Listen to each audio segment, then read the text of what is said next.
अस्सलामुअलैकुम। Focus TV Urdu में खुशामदीद। एक तरफ चमकता दमकता रेड कारपेट, दूसरी तरफ फनकारों के बेसाख्ता रवैये और तीसरी तरफ वो मनाजिर जिन्होंने हर तरफ हलचल मचा दी। क्या ये अवार्ड शो वाकई पाकिस्तान के बेहतरीन फनकारों को खराज तहसीन पेश करता है या ये महज एक तनाज़ों से भरपूर शो है? आज हम बात करेंगे इस तकरीब के हर पहलू पर, खास तौर पर एहसन खान की मेजबानी से लेकर अहद रज़ा मीर और सज्जल अली के दरमियान सद मोहरी तक, और साथ ही कुछ फनकारों के बोल्ड मलबूसात ने कैसे लोगों को हैरत में डाल दिया।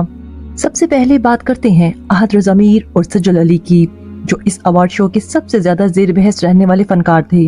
याद रहे, उन दोनों की शादी को पाकिस्तानी इंडस्ट्री की सबसे खूबसूरत कहानी समझा जाता था, लेकिन उनकी हालिया तलाक ने मद्दाहों को शदीद धचका पहुंचाया। इस अवार्ड शो में उन दोनों की मौजूदगी वाज़ेह तौर पर अजीब थी। जब अहद और सज्जल तकरीब के मुख्तलिफ हिस्सों में मौजूद थे, उनके रवैयों ने मद्दाहों को काफी कुछ सोचने पर मजबूर कर दिया। अहद रज़ा मीर ने अपनी साबका अहलिया से हर मुमकिन हद तक फासला रखा और दोनों ने एक दूसरे को नजरअंदाज करने की भरपूर कोशिश की। उनकी सदमोहरी तकरीब के दौरान सबके लिए वाज़ेह थी, जिसने मद्दाहों को ये सवाल करने पर मजबूर किया कि क्या वाकई उनके दरमियान ताल्लुकात इतने खराब हो चुके हैं।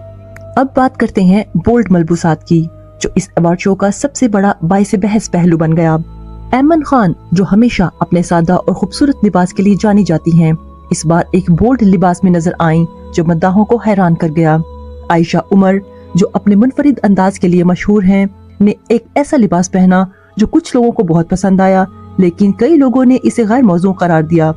माहिरा खान, जो हमेशा की तरह दिलकश नजर आईं, ने भी एक गाउन पहना जो रिवायती पाकिस्तानी सकाफत से कुछ हटकर था। यहाँ पर सवाल ये पैदा होता है कि क्या हमारी इंडस्ट्री मगरबी असरात के ज़ेर असर अपनी रिवायात को भूलती जा रही है? कुछ मद्दाहों का कहना था कि ये अवार्ड शो किसी फैशन शो की तरह लग रहा था, जहाँ फनकारों की कामयाबियों से ज्यादा उनके लिबास पर तवज्जो दी जा रही थी। अब जिक्र करते हैं इस अवार्ड शो के मेजबानों का। एहसन खान, जो हमेशा अपनी शानदार मेजबानी के लिए जाने जाते हैं, ने इस बार भी अपनी जहानत और हिस्से मज़ाह से सबको महसूस किया, लेकिन उनके कुछ लतीफे लोगों को ज्यादा पसंद नहीं आए। खास तौर पर उनकी सज्जल अली और अहद रज़ा मीर पर मुबैना तौर पर की गई चोट ने मद्दाहों को तकसीम कर दिया। तकरीब के दौरान एक और तनाज़ो तब खड़ा हुआ जब हानिया आमिर और फरहान सईद की एक परफॉर्मेंस के दौरान उनकी बाहमी केमिस्ट्री ने लोगों को बात करने पर मजबूर कर दिया। क्या ये सिर्फ एक परफॉर्मेंस थी या उन दोनों के दरमियान कुछ और चल रहा है? ये सवाल सोशल मीडिया पर बहस का हिस्सा बन गया। ये अवार्ड शो सिर्फ परफॉर्मेंस और लिबास तक महदूद नहीं था।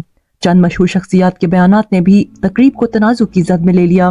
माहिरा खान ने खवातीन के हकूक पर एक जज्बाती तकरीर की, लेकिन उनके मुखालिफिन ने उनकी तकरीर को गैर जरूरी और खुद नुमाई करार दिया। साथ ही कुछ फनकारों की गैर मौजूदगी ने भी सवालात को जन्म दिया। यासिर हुसैन, जो अक्सर अपने बेबाक बयानात के लिए मशहूर हैं, इस तकरीब में नजर नहीं आए। कुछ लोगों का ख्याल था कि उनकी गैर मौजूदगी किसी ज़ाती तनाज़ुक का नतीजा हो सकती है। अवार्ड शो की शफाफियत पर भी सवालात उठाए गए। मद्दाहों ने शिकायत की कि कुछ फनकारों को उनकी मेहनत के मुताबिक अवार्ड्स नहीं मिले, बल्कि ये अवार्ड्स ज्यादातर मखसूस ताल्लुकात की बुनियाद पर तकसीम किए गए।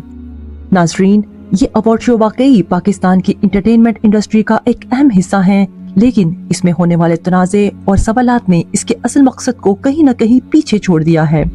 आपका इस बारे में क्या ख्याल है? क्या ये अवार्ड शो फनकारों की कामयाबियों को उजागर करने के लिए होता है या ये सिर्फ एक चमक दमक का खेल बन चुका है? अपनी राय नीचे कमेंट्स में जरूर दें। अगर आपको ये वीडियो पसंद आई हो तो लाइक करें, चैनल को सब्सक्राइब करें और बेल आइकॉन दबाना ना भूलें, ताकि हमारी मजीद दिलचस्प वीडियोस आप तक पहुंच सकें। शुक्रिया। अल्लाह हाफिज।